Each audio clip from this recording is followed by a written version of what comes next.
So let's talk about the World Ends With You story and go a bit more in depth than I do in my review on this phenomenal game. The video has full spoilers, and I do want to say there's another YouTube series I recommend checking out from a channel called Game is Literature, and that channel does a 3-hour in-depth review on all the game's content, messages, characters, and plots. It's interesting and worth checking out. Mine is going to be a bit more surface level than this. I don't plan on taking 3 hours to do this little story critique. So what does make the story in The World's End With You so good? Well, it's not the plot, guys. The plot is pretty simple. Basically, a bunch of young people are stuck in the Grim Reaper's game and fighting to get out. It's a concept that has been around probably for more than 100 years. Challenging the Grim Reaper to one final game of chance and hope that you can get your life back and you can delay his arrival until a much later date has been done before. So much, again, as stated in my actual review, it was parodied by both Animaniacs and Bill and Ted of all people. So, nothing new here. So what makes the story so fascinating? Well, let's start with the protagonist, Neku. Neku starts off as a bright-eyed, friendly, idealistic young boy. Out of my face. You're blocking my view.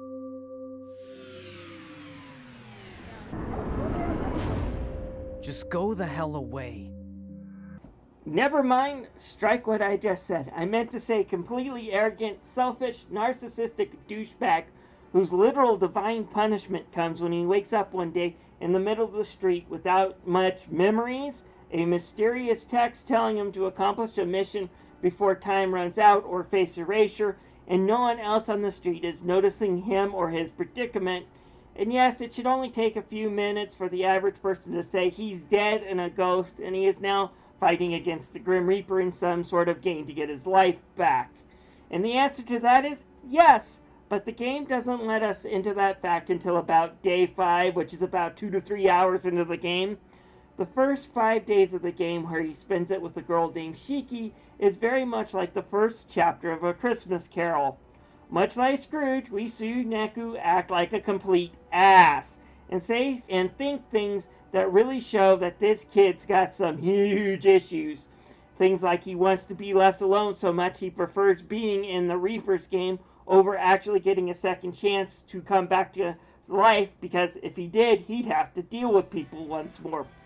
And when we see Shiki try to befriend Neku as well as to befriend 2 other players named Beat and Rhyme, we see Neku completely shy away from trying to be friends with any of them. And when we see tragedy befall Rhyme and she loses the game and gets erased, we see Neku get angry at Rhyme for making him feel bad due to the situation. That said, his worst moments happen way earlier than that, when he goes all Darth Vader on Shiki shortly after meeting her, and is only stopped by the game's sole referee, Mr. Hakinoma, and I probably butchered that name, who also drops some hints on how to win the game after he manages to stop Neku and the Reapers. This, of course, does show how broken Neku is, lets us meet an important side character in Mr. Hakinoma here, and the basics of the game. But yeah, it's also the weakest part in the story because Shiki seems to be way too forgiving for the fact that Neku almost killed her. It's why they have him possessed by the noise in the anime during that scene, make it so he's not fully conscious of it. It makes Neku less dangerous, but it also does a lot of other things that hampers the anime story. I'll get into that later at the end of the video. I also want to say I understand Neku being a bit of an outcast in some of the way he thinks and feels. I was a little bit like that when I was younger. If he's a 10, I was a 2, but I do understand some of the places Neku comes from at the beginning of the game. So I do empathize, but I also understand why he does need to change and why what's going to happen to him is a good thing. As you start to see the narrative finally get to its point on day 5, you see, during the whole time where we find Neku is an absolute asshole, he's partnered with Shiki, who during this time, and due to the way she looks, plus her patience You are led to believe she is super outgoing, super upbeat, and probably was super popular before she died. She's the one who oftentimes acts like a guide with Neku on how to relate to people and how and why he needs to make friends. And she seems, like I said, so patient too. She bounces back from the fact that Neku finds her lack of faith disturbing earlier, and a lot of other bits of abuse Neku throws at her. She seems to take it like a champ. The only quirk she has is that she likes to check a picture on her phone constantly, and we are led to assume she is trying to remember the friend she mentions having before she died. This all changes on day 5, and on day 6 too. At this point it's when we realize how much different this game's story was going to be than we originally thought. Yes, having a protagonist going from a slightly emo, completely dead inside protagonist to being a little bit more friendlier has been done before, but on day 5 we really see how different this is going to be. On day 5 we meet the game masters of the Reaper's game, the Reaper in charge of the game this week. And to rile up Shiki even more, he mentions the fact that Shiki is extremely jealous, as well as tipping off Neku that the rest of us have already known the entire time. He's kind of lacking in the pulse area. But another important story element is dropped. Beyond dying, entering the Reaper's game isn't free. They take something from you, something you deemed valuable in life, and something that they can use to mess with you during the game. You either rise above it, or you don't, and if you don't, you lose the game and get erased. Neku was his memories because Neku only cares about himself. It's the next day we find out that Shiki's price was for entering the game, and the fact that she has been deceiving Neku as well as herself. Shiki isn't this strong, popular, outgoing person. In fact, she hates herself to the core.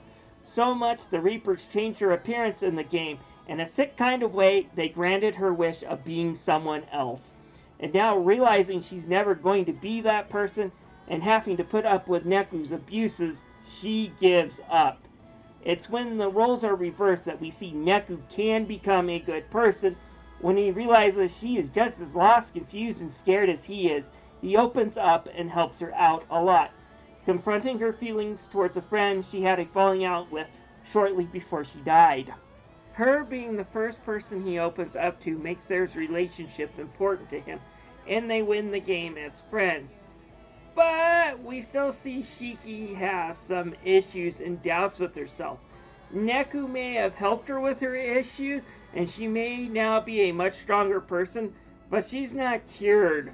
When she turns to him and tells him, "When you meet the real me, will we still be friends?" And I like that. We didn't fix all of Shiki's issues before she leaves, because what she's dealing with isn't something that can be fixed with a wave of a magic wand, and will take some time to fully get over and deal with. At any rate, back to the plot, Neku has finished the Reaper's game, but only one person can win and be reborn, despite needing to build partnerships with other characters. Neku may have survived the game, but since Shiki is the one that has changed the most, she gets a chance to be reborn, and Neku is left with 3 choices. Play the game again, become a Reaper, and go after the players and erase them, or just merely give up and be erased himself. And while Neku is selfish, he's not cold-blooded, despite the Darth Vader impression, and decides to play the game again, and then finds out the hard way that his payment to play has been changed. He no longer cares about himself, but cares for Shiki, and this friendship they built during the game has now become more important than themselves. So rather than bring her back, Shades here takes Shiki herself as the price and drops Neku back into the second round of the game. Now I do want to stop here and bring up a few of the side characters and other ideas in the game.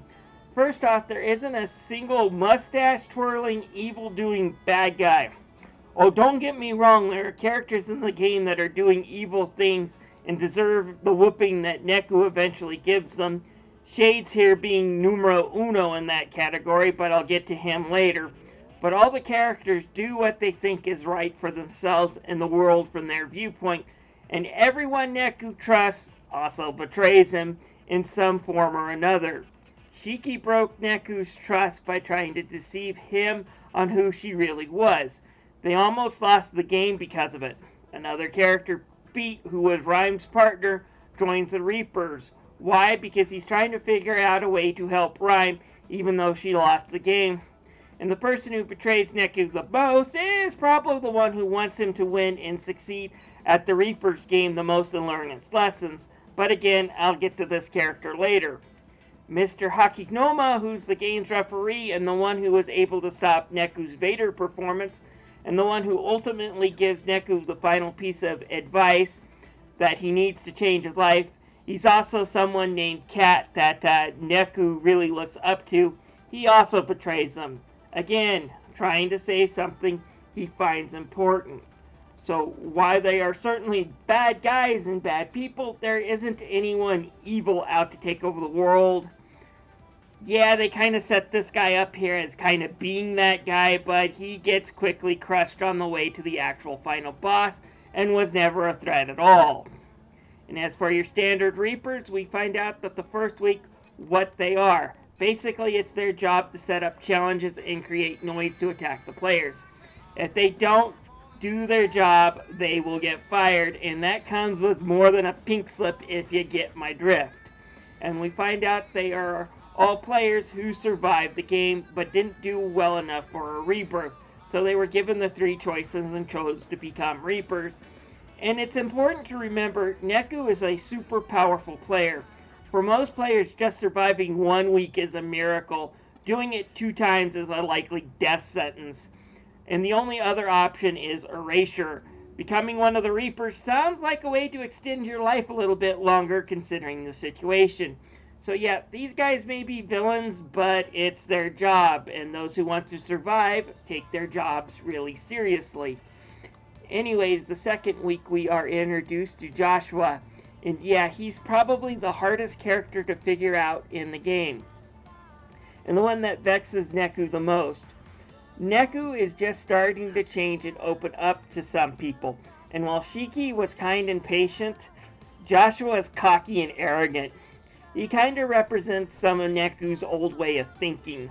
At the same time, delights in bringing him down, too. At the same time, he does seem to be able to show some kindness to others, but it's always in some really twisted form. On top of that, whenever Neku scans him, he sees his death that he can't remember. Meaning, at best, Joshua was there when Neku died. At worst, he was the reason Neku's now in the Reaper's game and he killed him. This week does have some of the best themes. We get to know Mr. Hakinoma better. Not only did he stop Neku's Darth Vader performance, but he also saved Beat from being erased after Rhyme's death. But we get to see his character a bit more here. Seems he's an artist known as Cat. And Neku admires Cat a lot, one of the few people he actually likes.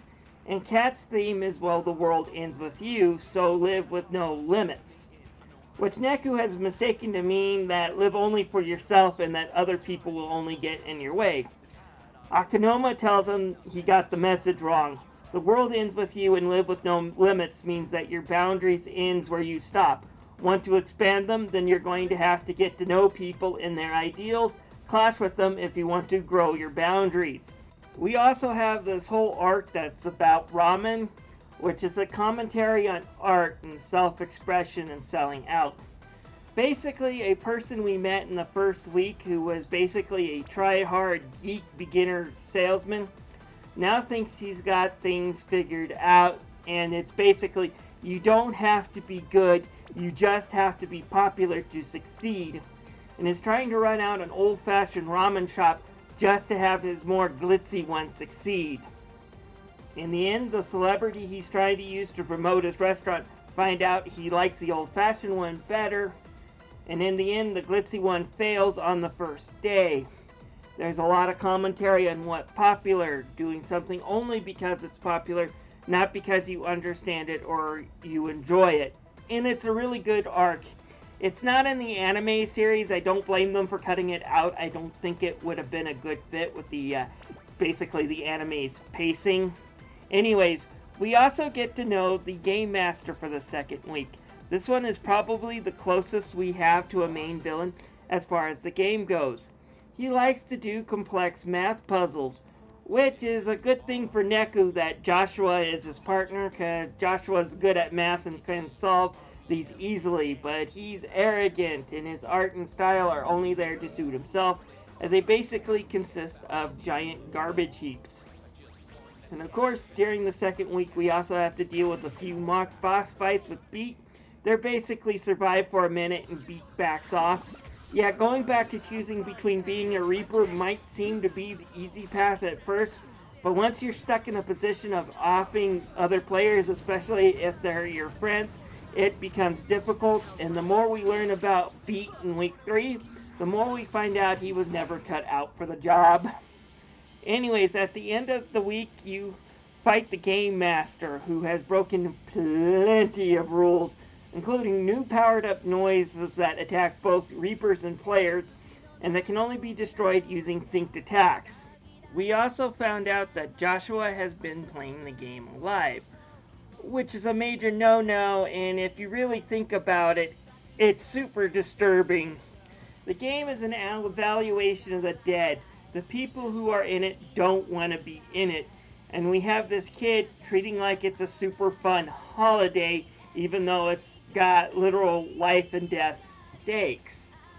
Again, we see Neku lose his temper and even start to confront Joshua on why he killed him.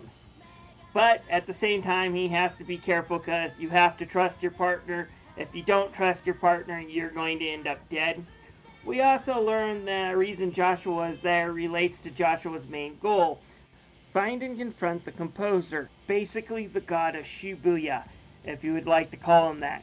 Yeah, you could say they are parroting that old classic JRP trope that the main character eventually goes out to kill God. And yes, they do imply that the composer who controls Shibuya might be one of the villains during this scene. And while we might have our doubts about Joshua's integrity or loyalty, we do see it at the end of week 2, when we finally beat the Game Master and he self-destructs, trying to take the two of them with him. Joshua stepping in front of the explosion and shielding Neku for a brief time, long enough for the game to end and for Neku to survive. Again, he's confronted by Shades, who does another challenge, leading him to the third week. And we find out that this time, Neku has been opening up, first to Shiki, and then his time being tested by Joshua, who is always there to remind him of his old ways of thinking, and running into a few other players in week 2, as well as Hakinoma's advice. They all have changed Neku to where people in the world are now important to Neku. So much the Reapers decide to make this a one-player game.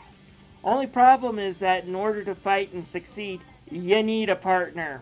So basically, Neku was set up to be immediately eliminated. Fortunately for Neku, Beat finds out about it, shows up, and makes a pact with Neku, despite it being illegal for a Reaper to do so. And again, this is a surprising setup. This entire time we have been allowed to think that Beat is probably a bit of a loudmouth bully. I mean, he does look like an anime version of Cypher from Final Fantasy VIII, and we are also led to believe that he really hates Neku, and for some very good reasons. Neku wasn't always kind to him or Rhyme back during the first week, and we do see him picking fights with us and trying to kill us through week 2. Now in week 3, we have to live with him as our partner, and we find out right away he's not a bad guy. He's actually very kind-hearted and does have a strong sense of justice. Only problem is he doesn't always think through his decisions and can be very impulsive. We also find out that he joined the Reapers, it turns out, to save Rhyme, who was his little sister. And they both got their ticket to join the Reapers game at the same time. Turns out Beat had a fight with his parents and stormed out. Rhyme, being the only one who believed and cared for him, followed him to try to bring him back. And while the two got hit by a car during the whole incident, and after she lost the game, he joined up with the Reapers, hoping to find a way to bring her back, even though she lost, and found out that only the composer can do it. And yes, the Reapers are using these facts against them in one of their challenges, having the entire day mission be around the area where all this happened. And on top of that, Beat's entry fee was that Rhyme no longer saw him as her brother. Can you imagine what that must have felt like? According to him, Rhyme's the only person who felt like he could ever make something of himself. And then right after getting ran over by the car, the first thing she says to him in the game is, "Nice to meet you." And then later overhear her talking about how great her brother is and hoping she can see him one day, even though he was standing right next to her the entire time. No wonder Beat took out his frustrations by being a reckless hothead. But it's also the scene where we gauge Neku's transformation into a better person. He's not only is he able to comfort Beat and tell him he is who he is and that's okay, but when Beat asks him for help saving Rhyme, we hear him tell Beat, "Screw you," which is one of the first things he says to Shiki when she asks for help, but the context is different. With Shiki, it's "Screw you for asking me because I have no interest in helping you or anyone else for that matter." With Beat, it's "Screw you for thinking you have to ask me. I have made up my mind some time ago that I am going to help you because you're my friend. You should have known better that you didn't need to ask." Also, during the final week, we see the regular people of Shibuya stop and start just quoting this random nonsense. They no longer think for themselves and just have become basically like the Borg from Star Trek. Seeing that the residents of Shibuya all have pins similar to the player pins that Neku has, and that only the composer can make those pins, Neku starts to believe Mr. Hakinoma might be the one behind it, since Cat helps design the pins, despite his advice to the contrary. His advice of expanding your own world is completely opposite of what we see going on with the regular people of Shibuya. Again, we get to the last day and we confront the Game Master. This time the Game Master is someone who knows how to follow the letter of the law while completely violating its spirit of the law, or promises she made. She was behind the idea of this should have been a one-player game. She then made the game a week-long hide-and-seek for both Neku and Beat to try to find her and stop her before their timers ran out, and she said she would stay in one place. But while it would be logically to assume a physical place where she hid was actually Beat's shadow, meaning she was always with them but impossible to find. She's a cheater, and while I will say there's no one wanting to destroy the world in this game, she's probably the most unlikable character in the game in my opinion, and one that deserves the beatdown and erasure that Neku eventually gives her. Afterwards, they managed to find where Shiki was being held and managed to wake her up. From there, we go into the last few boss fights against the conductor, who's the number 2 and second only to the composer, and that turns out to be Shades here. After fighting him the first time, Neku finds out a few things that has been going on. First off, Mr. Hakinoma isn't the composer and has never been. He isn't behind anything going on in week number 3. The real composer hasn't been sitting on his throne the entire time Neku's been playing the game. It's why the game in the final week turns out to be a free-for-all. And third, he's behind all of it. Joshua then shows up and the conductor takes him, Shiki and Beat together to fight him in his final form. After Neku beats him though, we find out that the whole thing Shade's been doing. Joshua has always been the composer. He stepped down for a few weeks on a bet with Shades here. You see, Joshua has come to believe that the people in Shibuya don't recognize the potential that lies around him, has come to the conclusion it needs to be wiped off the face of the earth because of it. The conductor, wanting to save it with the bet, challenged him that he could fix the situation without Joshua destroying the planet. If the conductor can find a way to turn humanity in something he believes will be more pleasing, then the composer will spare the city. If not, the composer can decide what to do with Shibuya. The composer could not directly interfere with the conductor's game, but he could enter it by proxy by choosing anyone who was living in the real ground and bring them into the Reaper's games. Neku was Joshua's proxy to try to intervene with the conductor's plans, and now that Neku has won, Joshua can decide what to do with the city. I already spoke on the ending, but yeah, Joshua does spare Shibuya, but was on a lark, and was Neku helping the bad guy all along? Was Shades actually out to save Shibuya and just a misunderstood hero who was doing the wrong things for the right reasons? The answer to all those is no, and I am going to tell you what this whole second part of the ending here with the composer and with Shades and what that all meant, why Joshua decided to choose Neku as his proxy in another video. In the meantime, I want to go into my thoughts on the anime real fast before concluding this.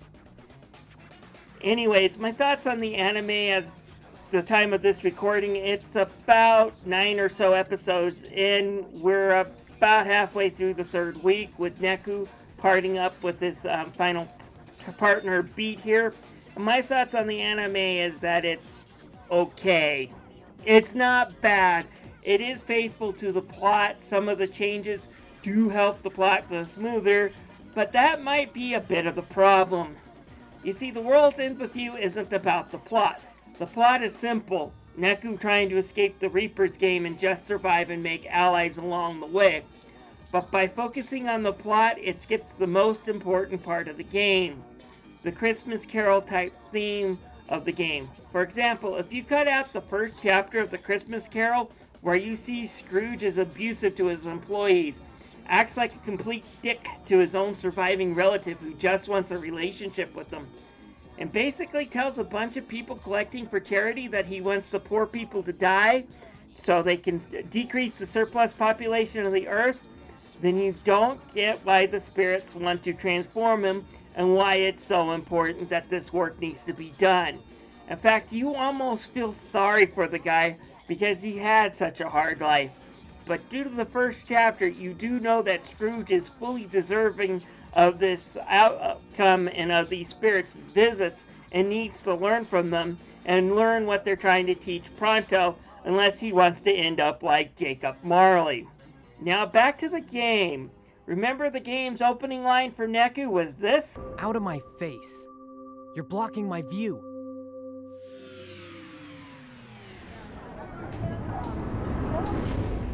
Shut up. You see him change throughout this game. You see him start off as downright abusive to Shiki. That whole force choke scene in the game, there was no being possessed by the noise. He decided that it was worth killing her if it means he got out of the game alive. In the game, Rhyme's death happens much earlier, and we see Neku is so selfish that he doesn't care that a small girl who tried to befriend him got erased. He's more frustrated that he feels emotion towards her and now feels bad with it, and then on top of having to deal with Shiki and her problems. Neku starts off as one sick bastard at this point in the game. And then when we see Shiki break down and get depressed when she realizes she will never be like her friend Eri, it makes sense with all she's gone through in putting up with Neku being a complete ass to her, including the, of course, foremotioned purposely force choking her. There's no possessed by a noise excuse, so it makes sense. Which is why it's worse than when we ever see him act like that in the anime. In the anime, he just starts off as not being talkative and willing to share with the group, far from being an abusive asshole he is in the game. So we don't see that radical change of perspective that comes with Neku's journey, and that's the biggest crime of the anime. Especially the way they did Shiki with Eri scene. If we had the breakdown on day 6 like in the game, the scene with Eri would have gone so much better. In the anime, we can see that Eri is completely crushed at losing her best friend, which is far better in the game due to the DS limitations, because Eri just dresses like Shiki and is smiling throughout the conversation.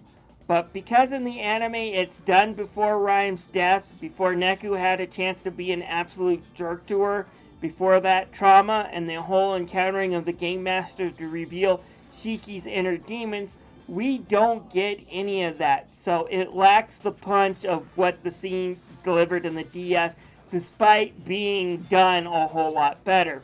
The setup is good, but because we don't see Shiki going through hell, and even doubting if she's worth coming back, her wanting to come back now seems pointless, because we haven't had that conflict, and it robs us of seeing Neku at his worth and showing that when the chips are down and when he sees that the other players are having just a hard time, that he is willing to open up and basically become a better person. We are robbed in the anime. The most we get is Shiki saying she feels a bit depressed, so don't count her on that day. And it's kind of a shame. Most of my complaints are just with the first 3 or 4 episodes where Shiki is the partner. They did Joshua's days pretty good. Sure, we skipped them contemplating the importance of art and not selling out while debating it over ramen, but all the important scenes are there and extended in a good way, and we see Neku can grow from his advice, him learning from the 2 players not to be depressed about the fact that Shiki was taking as his entry fees. We see that the anime isn't afraid to show Joshua's true colors early when Neku asks why he murdered him and what's his goal. Joshua says it's for his salvation, which, considering how twisted Joshua can be, is kind of the truth. And other small details. I like the fact that as the series progresses, things like the sky getting cloudier and darker. The first week it was all blue and clear, but by the time we get to the 3rd week, it looks like the apocalypse is on everybody. And throw in some really good action scenes that are clever in the way they show Neku and his partners use sights, and just some gorgeous animations, and I do enjoy the series. It's such a shame they forgot to make sure people understand how bad Neku is at the beginning of the game, and how much he needs to change in order to get his second chance at life. Thank you so much for watching this video. I will do another video discussing more of the ending with Joshua and Shades. That should be out soon. I'm going to stop the video here because the video is about 30 minutes long, and I figured I'd just put that in another video just for people who were wondering more about the ending, because that part of the game is also complex, because again, at first glance, you almost think that Neku almost destroyed Shibuya. The only reason why it wasn't destroyed because of a whim of Joshua. It's actually much more complex when you understand who these 2 characters actually represent, and the other story this is based on, which is the story of Job from the Old Testament of the Bible. So I want to talk about that just a little bit in another video. If you have any comments, again, feel free to leave them down below. I love talking about The World Ends With You. You guys have a wonderful day.